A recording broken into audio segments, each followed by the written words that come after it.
Assalamualaikum warahmatullahi wabarakatuh. Perkenalkan, saya Artika Sriwayuni dengan NIM 08041182328067 Prodi Biologi. Pada video kali ini, saya akan membahas mengenai materi fotosintesis. Adapun pokok pembahasannya, yang pertama adalah pendahuluan, yang kedua, tempat terjadinya fotosintesis, yang ketiga, tahapan fotosintesis, yang keempat, reaksi terang, yang kelima, reaksi gelap, yang keenam, fotosintesis, C3, C4, dan CAM, dan yang terakhir adalah faktor yang mempengaruhi fotosintesis. Baik, masuk ke materi pendahuluan. Fotosintesis merupakan proses di mana tumbuhan hijau, alga, dan beberapa bakteri akan mengubah cahaya menjadi energi kimia yang berupa glukosa. Proses ini tentunya sangat penting sebagai sumber oksigen, dasar rantai makanan, dan juga penyimpan energi bagi makhluk hidup.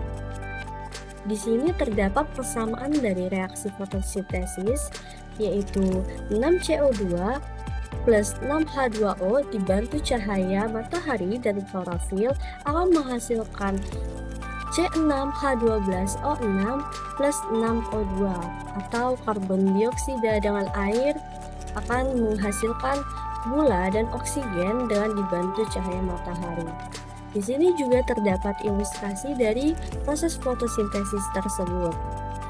Nah, pada gambar ini, cahaya matahari akan diserap langsung oleh daun dan air diambil dari tanah melalui akar dan karbon dioksida akan masuk melalui stomata pada daun dan dari ketiga bahan ini tumbuhan akan menghasilkan karbohidrat atau glukosa yang digunakan sebagai sumber energi dan ia akan melepaskan oksigen ke udara bebas.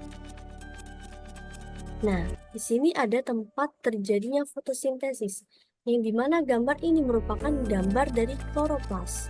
Pada kloroplas memiliki beberapa bagian. Yang pertama, membran luar atau outer membran. Bagian ini berfungsi sebagai pelindung, bersifat permeable terhadap molekul kecil. Yang kedua, ada membran dalam atau inner membran. Fungsinya adalah untuk mengatur keluar masuknya molekul ke dalam stroma. Yang ketiga ada stroma. Stroma ini merupakan cairan di dalam kloroplas, yang dimana disinilah tempat terjadinya reaksi gelap atau siklus Calvin. Yang keempat ada tilakoid. Tilakoid ini merupakan kantung pipih lokasi reaksi terang, tempat pigmen klorofil menangkap energi cahaya. Dan yang terakhir ada granum yang merupakan tumpukan dari tilakoid. Nah, selanjutnya di sini ada tahapan dari fotosintesis. Di sini merupakan kloroplas yang dimana terdapat bagian tilakoid dan stroma. Pada reaksi terang itu terjadi pada tilakoid, yang dimana cahaya di sini, cahaya energi matahari akan membantu H2O untuk diubah menjadi O2 melalui tilakoid. Dan selanjutnya pada tilakoid ini di reaksi terang akan menghasilkan ATP dan NADPH. Selanjutnya di sini terdapat ilustrasi dari siklus gelap atau siklus Calvin, yang dimana siklus Calvin ini dapat kita temukan di stroma. Nah, pada bagian ini terlihat CO2 akan masuk ke sini ke siklus gelap dan nantinya hasil akhirnya akan berupa gula.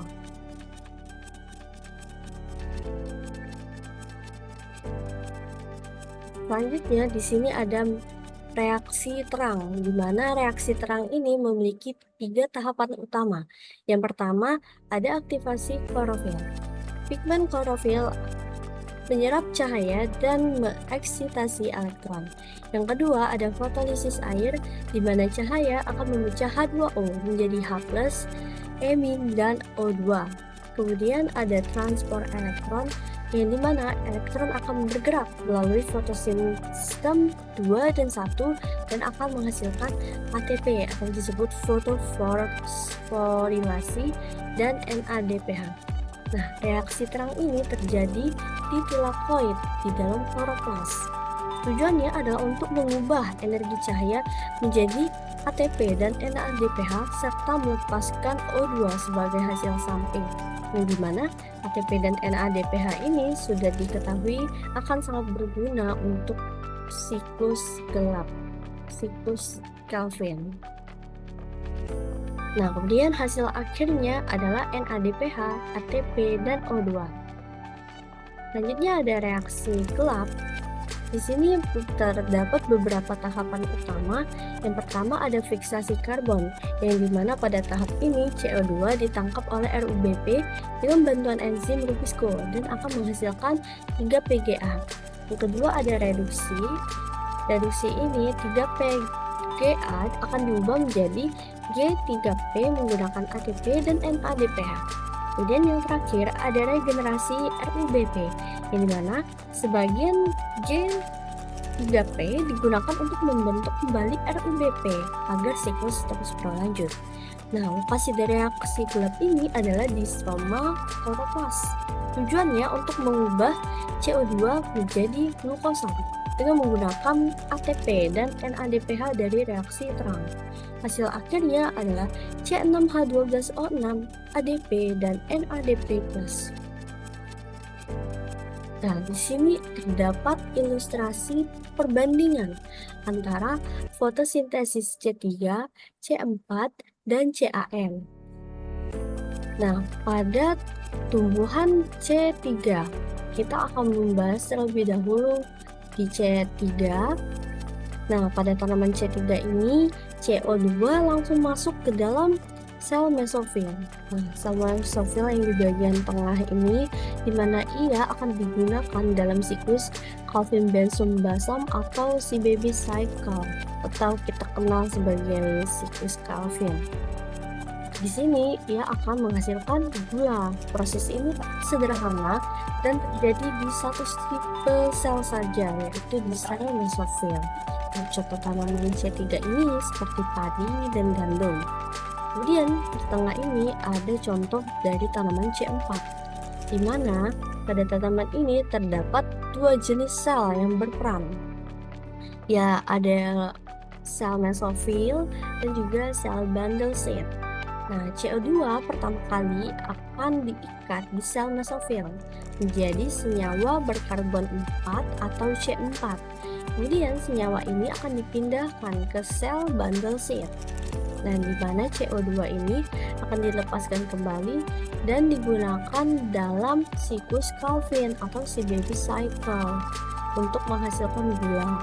Mekanisme ini akan membantu tanaman C4 berfotosintesis lebih efisien baik di kondisi panas dan intensitas cahaya yang tinggi. Contohnya adalah jagung dan tebu. Kemudian yang di sebelah kanan adalah contoh dari perbandingan dari tanaman CAM, yang dimana dia ini berbeda dengan 2 tipe sebelumnya. Perbedaan utama CAM adalah terkait oleh pemisahan waktu, bukan pemisahan ruang. Nah, tanaman CAM akan membuka stomata pada malam hari dan dia akan menangkap CO2 yang kemudian disimpan dalam bentuk senyawa C4. Nah, pada siang hari stomata ini akan ditutup untuk mencegah kehilangan air. Dan CO2 dari senyawa C4 dilepaskan kembali ke si baby cycle atau siklus Calvin untuk menghasilkan gula. Nah, contoh dari tanaman CAM ini adalah kaktus dan nanas, yang dimana ia bisa hidup di lingkungan yang kering. Oke.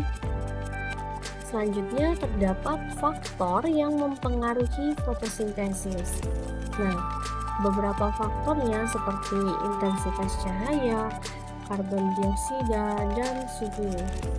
Nah, untuk penjelasan masing-masingnya, itu pada intensitas cahaya, semakin besar energi, semakin tinggi intensitas cahayanya, maka semakin besar juga energi yang tersedia untuk reaksi terang.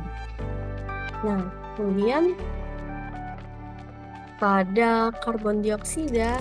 Nah, CO2 ini merupakan bahan baku dalam pembentukan glukosa. Nah, peningkatan CO2 ini tentunya akan mempercepat laju fotosintesis hingga batas tertentu sebelum enzimnya akan menjadi jenuh. Kemudian ada suhu, yang dimana aktivitas enzim fotosintesis seperti rubisco dipengaruhi sekali oleh suhu. Nah, suhu yang terlalu rendah itu akan memperlambat reaksi, sedangkan suhu yang terlalu tinggi akan menyebabkan seperti menonaktifkan enzim.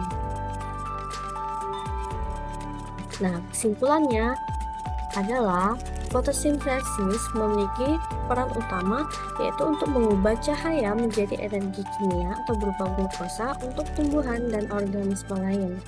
Nah, mekanisme prosesnya yaitu terjadi di kloroplas melalui reaksi terang dan reaksi gelap atau siklus Calvin. Nah, kemudian faktor pengaruh dari proses fotosintesis ini ada cahaya, suhu, dan CO2. Kemudian, manfaat dari fotosintesis adalah untuk menghasilkan oksigen, menjaga keseimbangan atmosfer, dan dasar rantai makanan.